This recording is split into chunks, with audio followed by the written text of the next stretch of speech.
Hello again everyone, so tonight it's time for a quick hop review, and in the bottle tonight we have a New Zealand hop by the name of Kohatu.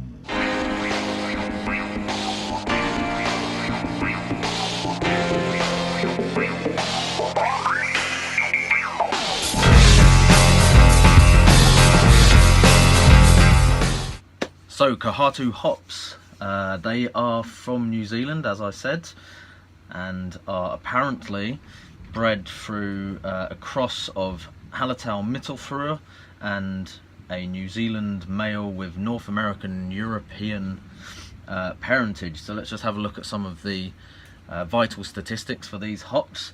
The alpha acids are between 6 and 7%, so it is marketed as a dual purpose hop, although for me I wouldn't really at that sort of range bother using it for bittering. I'd probably just keep it for aroma hops.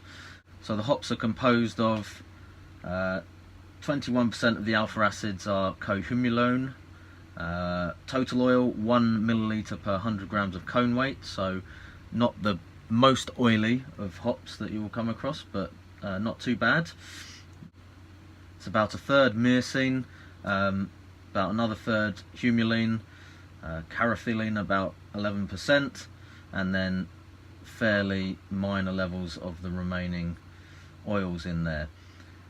In terms of their sensory description of these hops, described as having an intense fresh tropical fruit character. So the usual generic tropical description for New World hops, which doesn't really narrow it down that much, because they're all labelled as tropical really, aren't they? And it doesn't really give you much to differentiate between what can be dramatically different tasting hops. Anyway, so I guess that's the point of doing these videos. So let's get it into a glass. This has been conditioning in the bottle for about 4 weeks, so pretty much the 2 weeks warm, 2 weeks cold that is recommended by a lot of people, so it should be in prime condition. Let's just give it a quick pop. Good pop there. So it definitely seems like there's a decent amount of carbonation. It does look quite clear in the bottle. Apologies if you can see that this glass is a bit dirty. I couldn't be bothered to go inside and rinse it out.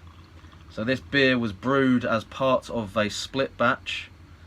The other half of the batch I did with Riwaka hops, and there's a video for that brew which I'll put up in the top corner there for you to look at.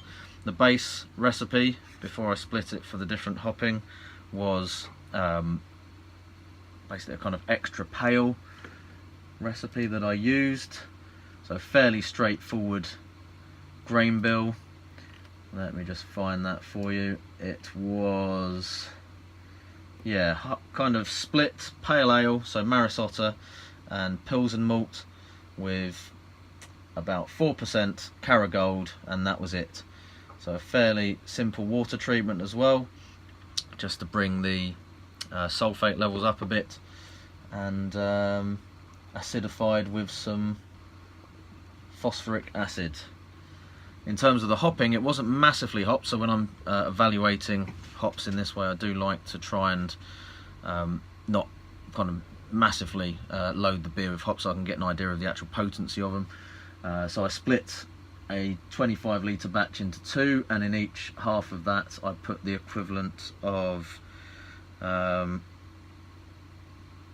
50 grams. So 50 grams into about 12 litres, so it's a modest hopping rate, but I knew that the Riwaka, which I've already reviewed a long time ago, I'll put the link up to that as well, is very potent, so I wanted to use it about the same rate as that, so like I said, I'd get an idea of how pungent and flavourful it is.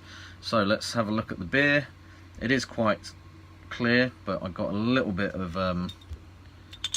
yeast just kicking up off the bottom. It was fermented with USO5, which I do find tends to remain a little bit powdery unless it's given a long time to settle, so it floats up, but still looks nice and clear. Nice little white cap on the top, but not a huge amount of head. And aroma wise, a really nice fresh fruity smell to it. When I was smelling the hops in the split batch video, the Kohatu had quite a pungent aroma to it. Not quite as pungent as Riwaka, but that is one of the stinkiest hops that I've ever come across, even more so than some of the American hops that people would describe as dank. It's got a very dank smell to it, Ruaka, but the Kohatu was a bit more subtle, but still quite pungent. That level of pungency hasn't quite carried across into the beer, but it does have a nice fresh fruity aroma to it. There's maybe a slight hint of kind of grapiness to it, and almost kind of creamy. I think I used this when I described the hops themselves, but almost like a kind of creamy fruit smoothie type. I don't know if that's even a smell, but that's what it reminds me of. Yeah, so it smells quite appealing, I must say. Let's have a little taster.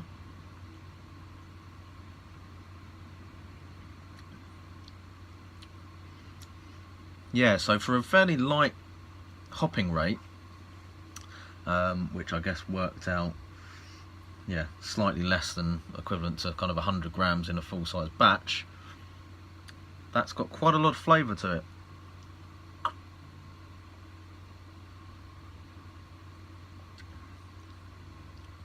And it's a quite difficult flavour to describe as well, so yeah, what am I getting there? I mean, it does have tropical fruit notes to it, but it's quite complex.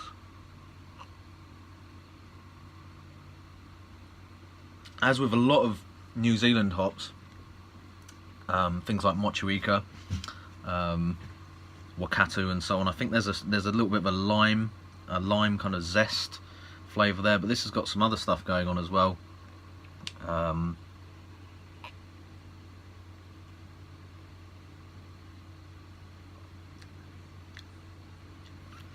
Maybe a little bit of pineapple.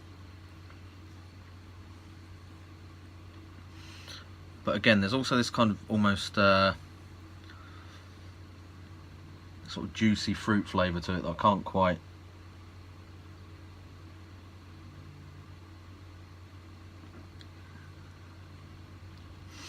I think maybe a sort of a lychee-like flavour in that. So yeah, I think quite an interesting combination of flavours there, but very tasty actually. I mean, that's going down really well.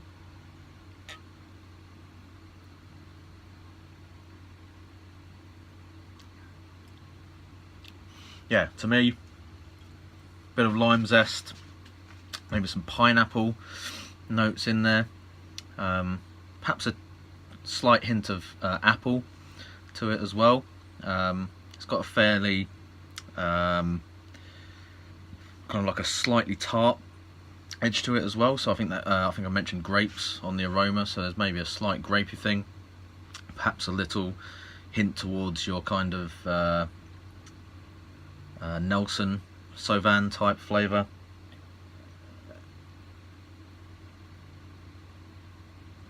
And then that kind of yeah, sort of juicy lychee type note as well. Like I said, very complex and quite a fairly potent hop, I would say. So not quite as potent as something like the Ruaka or some of the really powerful American hops, but it's up there. So I'd say it's medium, sort of high potency.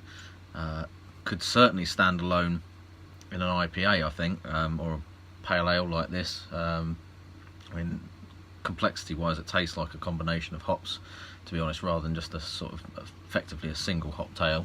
Although I didn't bitter with the Kohatu, it was Magnum for bittering, but all the flavour and aroma additions were just the Kohatu on its own. Probably would work quite nicely in a lager in a slightly lower, more subtle dosage, blonde ales, that sort of thing. But pale ales, IPA seems like the natural home for this hop to me, and I would, yeah, I wouldn't hesitate to recommend that, really, just to try it out and see what you think of it, because it's a really interesting one. I'm surprised that you haven't heard more about it, to be honest, because it's quite delicious, to be honest. And the good news for me is that I've actually got a massive batch of IPA sat on the bench over there that I've used this hop in combination with Ruaka and Motueka. So it's an all New Zealand hopped IPA, and if it's adding even more nice juicy hoppy flavours to it that are already in this, it should be really good. So I'm looking forward to that, and going to enjoy the rest of these beers as well. So cheers everyone, get out there and try some Kohatu hops, very nice. Cheers. I'm the dude. So that's what you call me, you know? That or his dudeness or Duder or, you know, El Duderino.